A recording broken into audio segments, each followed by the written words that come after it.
नमस्कार दोस्तों, आज मैं आपको भगवान सत्यनारायण की व्रत कथा का द्वितीय अध्याय सुनाऊंगी।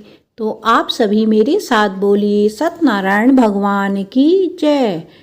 ऋषि मुनियों को नारद और भगवान विष्णु की कहानी सुनाने के बाद श्री सूत जी ने कहा, हे मुनिगण, जिस व्यक्ति ने सबसे पहले इस व्रत को किया था, मैं उसके बारे में भी आप लोगों को बताता हूँ। ध्यान से सुने। एक समय की बात है, सुंदर काशीपुरी नामक नगरी में एक बेहद गरीब ब्राह्मण रहता था। भूखे प्यासे वह ब्राह्मण भोजन की इच्छा लिए धरती पर भ्रमण कर रहा था। यह देख एक दिन सत्यनारायण भगवान खुद बूढ़े ब्राह्मण के रूप में धरती पर आए और उन्होंने उस गरीब ब्राह्मण के पास जाकर पूछा, आप रोजाना इतना उदास मन लेकर इस धरती पर क्यों घूमते रहते हैं? ब्राह्मण ने जवाब में कहा, मैं एक गरीब ब्राह्मण हूँ और भिक्षा की तलाश में धरती पर भ्रमण करने को मजबूर हूँ। अगर आपके पास ऐसा कोई उपाय है जिसका पालन कर मैं अपनी गरीबी दूर कर सकूं तो मुझे बताइए।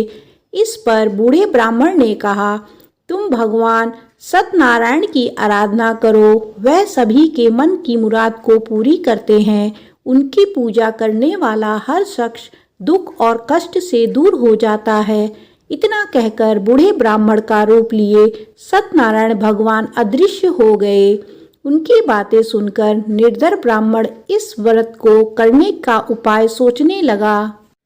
रात भर गरीब ब्राह्मण ने इसी के बारे में सोचा और पूरी रात जागने के बाद सत्यनारायण भगवान की पूजा करने के लिए भिक्षा मांगने निकल पड़ा। अन्य दिनों के मुकाबले उस दिन उस ब्राह्मण को काफ़ी ज़्यादा भिक्षा मिली। उस भिक्षा से और अपने प्रियजनों के सहयोग से किसी तरह ब्राह्मण ने सत्यनारायण भगवान की पूजा की। पूजा के बाद उस गरीब ब्राह्मण ने सभी दुख दूर हो गए। धीरे धीरे वह कई संपत्तियों का मालिक हो गया। ब्राह्मण हर महीने नियमित रूप से इस पूजा को करने लगा। श्री सूत जी ने कहा, इस तरह से जो कोई भी सच्ची श्रद्धा के साथ श्री सत्यनारायण भगवान की पूजा करेगा, वह सभी प्रकार के दुखों और पापों से मुक्त पा सकेगा।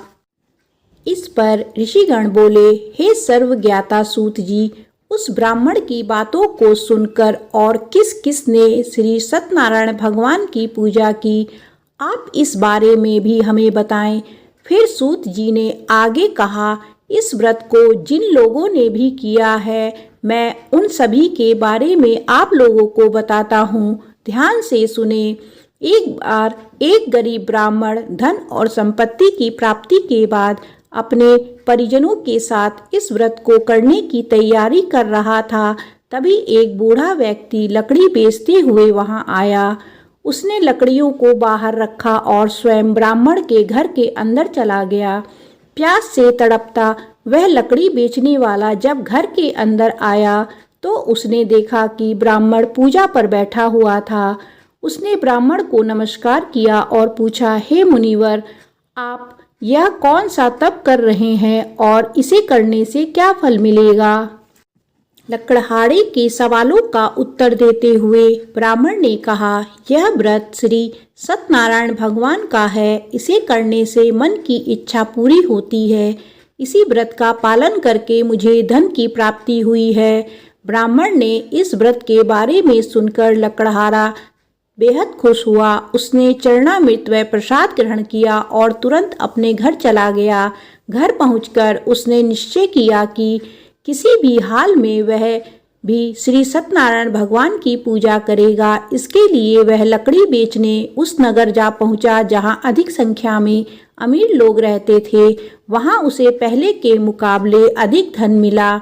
इसके बाद उस लकड़हारे ने कमाए हुए धन से गेहूं का आटा, केला, घी, शक्कर, दूध सहित सत्यनारायण व्रत में लगने वाली सभी सामग्रियों को खरीदा। फिर उसने अपने परिजनों को भी आमंत्रित किया और पूरी विधि विधान के साथ श्री सत्यनारायण भगवान का व्रत किया।